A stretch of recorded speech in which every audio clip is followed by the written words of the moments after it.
sommet régional UPF de San Pedro a eu pour cadre la grande salle du conseil régional. Occasion pour la Fédération pour la paix universelle de mettre à contribution les décideurs et toutes les couches sociales de la région à travers des panels sur le thème paix, interdépendance et développement. Tous les Ivoiriens le savent bien, San Pedro est le deuxième pôle économique. Et il est bien pour protéger l'économie de notre pays, il est bien d'envoyer les corabiers, les policiers et tout ça. Mais il est encore plus bien de semer la graine de la paix dans l'esprit des populations. Et ça peut nous aider plus à implanter la paix. Ce district d'ailleurs est un district de paix. Parce que pour preuve, tous les événements qui se sont passés, surtout les derniers en date, que ce soit du côté du Bocré ou de la Nawa ou de San Pedro, on n'a pas eu du tout de dérapage ici. Ça veut dire que les dirigeants de ces trois régions qui composent le district sont dans la paix. Et je crois que cette paix-là, nous devons la cultiver, nous devons l'enrichir. Au cours de ce 6e sommet régional, tous se sont engagés à œuvrer pour la consolidation de la paix à San Pedro et partout en Côte d'Ivoire. Une paix qui, selon Akassaï Lazare, chairman de l'UPF Côte d'Ivoire, a pour socle la famille. La famille étant l'école de l'amour et de la paix, on parle de la famille avec ces valeurs-là dans la société. C'est pourquoi nous insistons sur l'importance de la famille.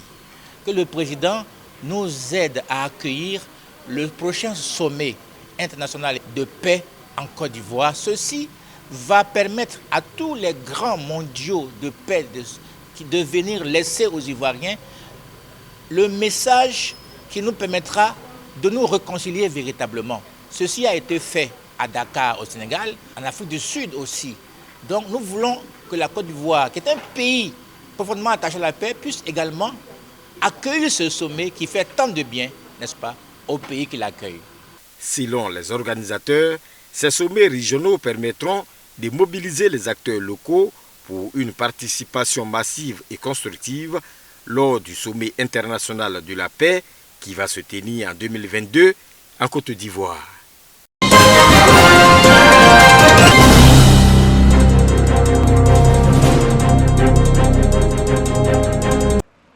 Dikodougou, commune de la région du Poro. Une journée consacrée au développement marquée par une série d'inaugurations d'infrastructures communautaires de base dans la localité. L'hôpital général réhabilité, le foyer des jeunes, des écoles primaires, une pompe hydraulique, des réalisations à l'actif du conseil municipal de Dikodougou. Il s'agit pour la municipalité d'améliorer les conditions de vie des populations. Il nous a fallu 3 ans pour remettre notre commune sur les sentiers du développement pour un mieux-être de nos populations. Nous n'entendons pas nous arrêter en si bon chemin, car beaucoup reste à faire. Je voudrais vous rassurer, population de Dikodougou, que nous serons toujours là pour répondre présent à votre appel, pour répondre à tout ce que vous souhaitez, car c'est pour ça que vous nous avez investi comme maire de Dikodougou. Mesdames et messieurs, nous, population de Dikodougou, adhérons pleinement au projet de société du vivre ensemble du président de la République, son Excellence Alassane Ouattara, car conscient de ce que cela est une aubaine pour notre pays. La journée du développement à Dikodougou a également donné lieu à la cérémonie d'installation des 10 chefs de village.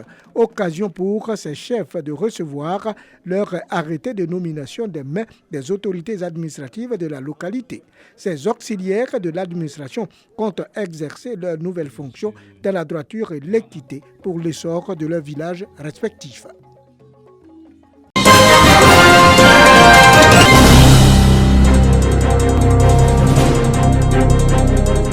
Plus de 100 patients bénéficient de la solidarité des cadres de la région du Hambol au centre hospitalier régional de Katioula.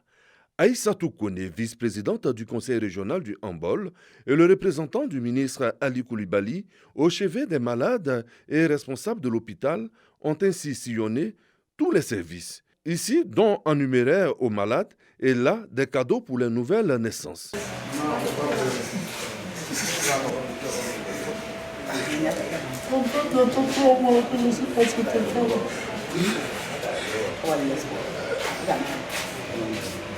Ensuite, cap sur la buanderie du CHR où le directeur reçoit 4 machines à laver.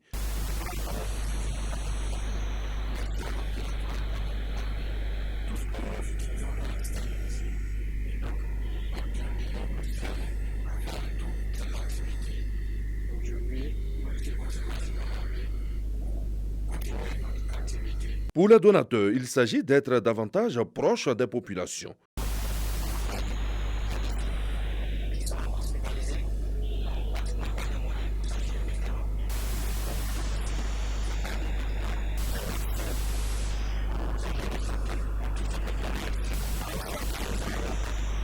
L'action sociale et de solidarité au CHR de Katiola, de la vice-présidente du conseil régional du handball et du ministre Ali Koulibaly sont accueillis par les bénéficiaires comme un cadeau en cette fin d'année.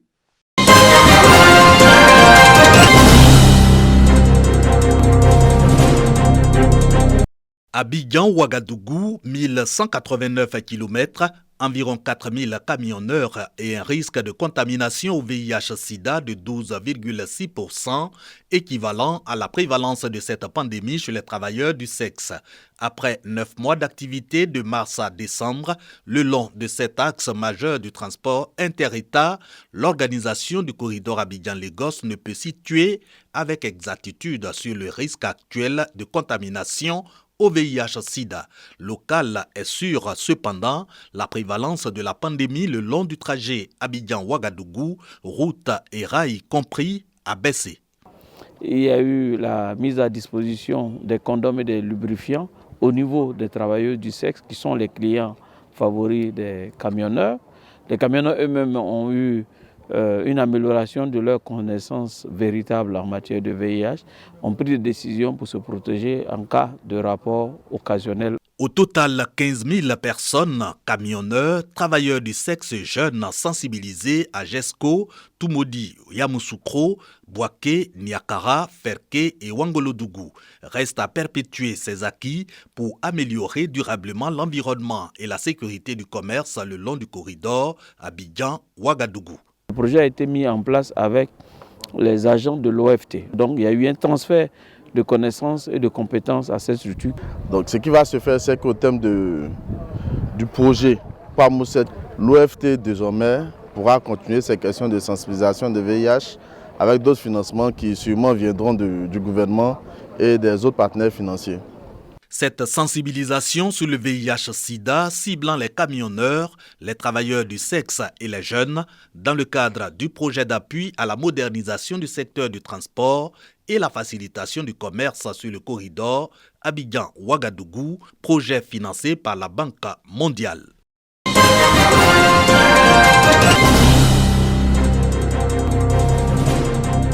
Placée sous le signe de la cohésion sociale et de la fraternité, la deuxième édition du tournoi de la reconnaissance, dotée du trophée Feu Vieux Kambou, qui a marqué son époque à travers un engagement sans faille pour la promotion du football ivoirien, joueurs, dirigeants. Vieux Kambou a permis de faire connaître Bouaké et son football en Côte d'Ivoire et dans la sous-région. Pour la finale de son tournoi, Djoliba, en rouge et bleu, est face à Dougouba, en vert et blanc. Sur le terrain, l'engagement des deux équipes est sans faille. C'est une finale de coupe. C'est l'équipe qui aura marqué le plus grand nombre de buts qui s'adjugera Dame Coupe. Dougouba, plus chanceux, arrivera à inscrire un but. Un petit but qui fera la différence. La cohésion et l'esprit fair play auront été de mise. De quoi honorer la mémoire du vieux Kambou. Il n'y a eu ni vainqueur ni vaincu. C'est l'esprit fair play qui a gagné. L'esprit de fraternité. Et ce fut une belle finale. Et bravo à l'équipe de Dougouba. Bravo aussi à l'équipe de Djoliba qui n'a pas démérité. Mais au-delà du jeu, je voudrais dire merci aux organisateurs qui ont pensé au vieux Kambou, qui ont pensé à notre papa en organisant cette belle finale. Et à ce niveau, je tiens à rendre hommage à la Ligue de Bouaké. Nous nous sommes dit qu'en tant qu'enfants de Belleville, comme le vieux vraiment a tout fait pour nous à Belleville, nous allons toujours organiser ces gens de tournois pour lui rendre hommage. C'est grâce à sa passion pour le football qui nous a menés tous vers le football. Le tournoi Vieux Kambou aura duré 6 mois. 16 équipes mobilisées. Rendez-vous en 2022 pour la 3e édition.